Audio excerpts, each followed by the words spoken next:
प्रौढ प्रताप पुरंदर क्षत्रिय कुलावतंस सिंहासनाधीश्वर राजाधिराज श्रीमंत श्री श्री श्री छत्रपति शिवाजी महाराज की।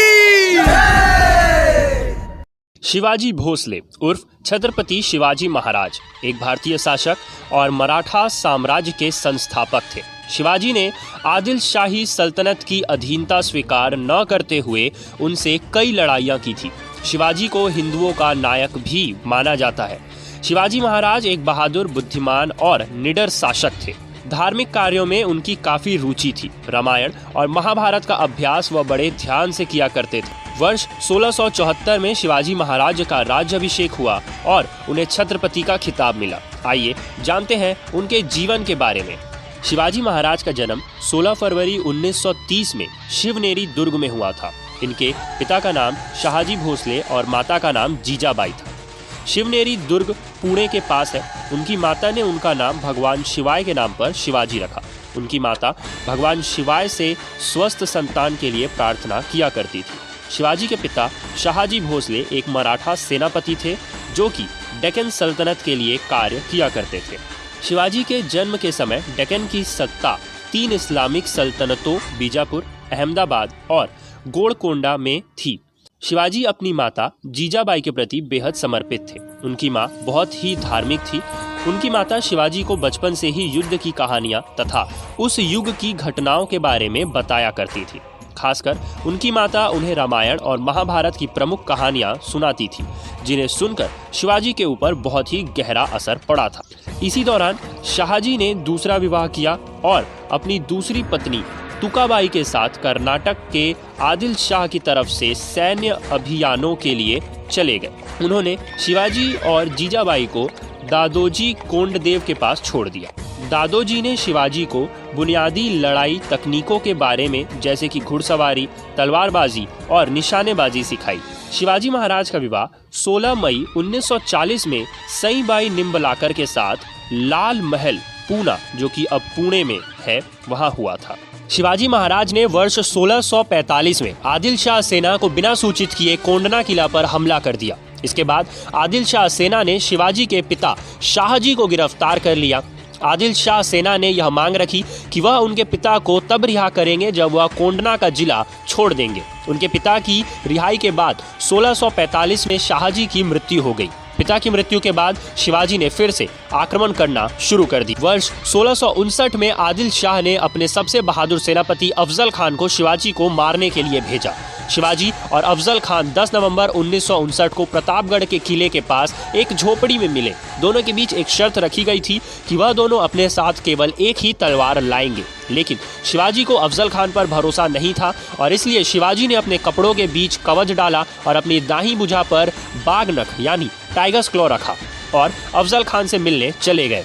अफजल खान ने शिवाजी के ऊपर वार किया, लेकिन अपने कवच की वजह से वह बच गए और शिवाजी ने अपने बाघनख यानी टाइगर्स क्लॉ से अफजल खान पर हमला कर दिया। हमला इतना घातक था कि अफजल खान बुरी तरह से घायल हो गया और उसकी मृत्यु हो गई। इसके बाद शिवाजी के सैनिकों ने बीजापुर पर आक्रमण कर दिया। शिवाजी ने 10 नवंबर 1959 को प्रतापगढ़ के युद्ध में बीजापुर की सेना को हरा दिया। शिवाजी की सेना ने लगातार आक्रमण करना शुरू कर दिया था। शिवाजी की सेना ने बीजापुर के 3000 सैनिकों को मार दिया और अफजल खान के 2 पुत्र को गिरफ्तार कर लिया। शिवाजी ने बड़ी संख्या में हथियारों, घोड़ों और दूसरे सैन्य सामानों को अपने अधीन कर लिया था। इससे शिवाजी की सेना और ज्यादा मजबूत हो गई थी और मुगल बादशाह औरंगजेब ने इसे मुगल साम्राज्य का सबसे बड़ा खतरा समझा था। मुगलों के शासक औरंगजेब का ध्यान उत्तर भारत के बाद अब दक्षिण भारत की तरफ गया। उसे शिवाजी के बारे में तो पहले से ही मालूम था। औरंगजेब ने दक्षिण भारत में अपने मामा शाइस्ता खान को सूबेदार बना दिया। शाइस्ता खान अपने 1,50,000 सैनिकों को लेकर पुणे पहुंच गया और उसने वहां लूटपाट शुरू कर दी। शिवाजी ने अपने 350 मावलों के साथ उन पर हमला कर दिया। तब शाइस्ता खान अपनी जान बचाकर भाग खड़ा हुआ और शाइस्ता खान को इस हमले में अपनी 3 उंगलियां गंवानी पड़ी। इस हमले में शिवाजी महाराज ने शाइस्ता खान के पुत्र और उसके 40 सैनिकों का वध कर दिया। शाइस्ता खान ने पुणे से बाहर मुगल सेना के पास जाकर शरण ली और औरंगजेब ने शर्मिंदगी के मारे शाइस्ता खान को दक्षिण भारत से हटाकर बंगाल का सूबेदार बना दिया। इस जीत के बाद शिवाजी की शक्ति और ज्यादा मजबूत हो गई थी, लेकिन कुछ समय बाद शाइस्ता खान ने अपने 15,000 सैनिकों के साथ मिलकर शिवाजी के कई क्षेत्रों को जलाकर तबाह कर दिया। बाद में शिवाजी ने इस तबाही का बदला लेने के लिए मुगलों के क्षेत्र में जाकर लूटपाट शुरू कर दी। सूरत उस समय हिंदू मुसलमानों का हज पर जाने का एक प्रवेश द्वार था।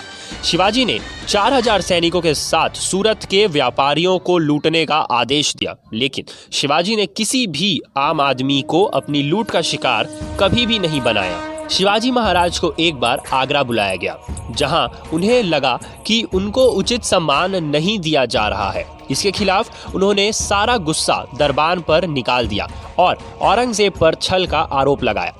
औरंगजेब ने शिवाजी को कैद कर लिया और शिवाजी पर 500 सैनिकों का पहरा लगा दिया। हालांकि उनके आग्रह करने पर उनकी स्वास्थ्य की दुआ करने वाले आगरा के संत और फकीरों को मंदिरों में प्रतिदिन मिठाइयाँ और उपहार भेजने की अनुमति दे दी गई थी। कुछ दिनों तक यह सिलसिला ऐसे ही चलता रहा। एक दिन शिवाजी ने संभाजी को मिठाइयों की टोकरी में बैठाकर और खुद मिठाई की टोकरी उठाने वाले मजदूर बनकर वहां से भाग गए। इसके बाद शिवाजी ने खुद को और संभाजी को मुगलों से बचाने के लिए संभाजी की मौत की अफवाह फैला दी।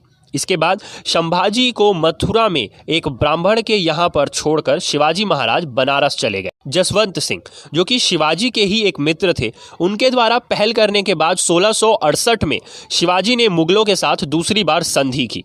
औरंगजेब ने शिवाजी को राजा की मान्यता दी और शिवाजी के पुत्र संभाजी को 5,000 की मनसबदारी मिली और शिवाजी को पूर्णा, चाकर और सूपा का जिला लौटा दिया गया।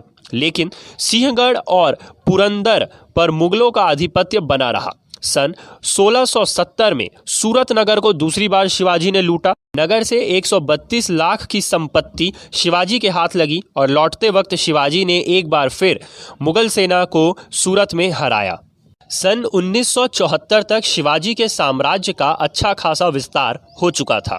पश्चिम महाराष्ट्र में स्वतंत्र हिंदू राष्ट्र की स्थापना के बाद शिवाजी ने अपना राज्याभिषेक करवाना चाहा, परंतु ब्राह्मणों ने उनका घोर विरोध किया, क्योंकि शिवाजी क्षत्रिय नहीं थे। उन्होंने कहा कि क्षत्रियता का प्रमाण लाओ, तभी वह राज्याभिषेक करेंगे। बालाजी राव जी ने शिवाजी का संबंध मेवाड़ के सिसोदिया वंश से संबंध के प्रमाण भेजे, जिसके बाद संतुष्ट होकर वह रायगढ़ आया और उन्होंने राज्याभिषेक किया। राज्याभिषेक के बाद भी पुणे के ब्राह्मणों ने शिवाजी को राजा मानने से इनकार कर दिया था। इसके बाद शिवाजी ने अष्टप्रधान मंडल की स्थापना की।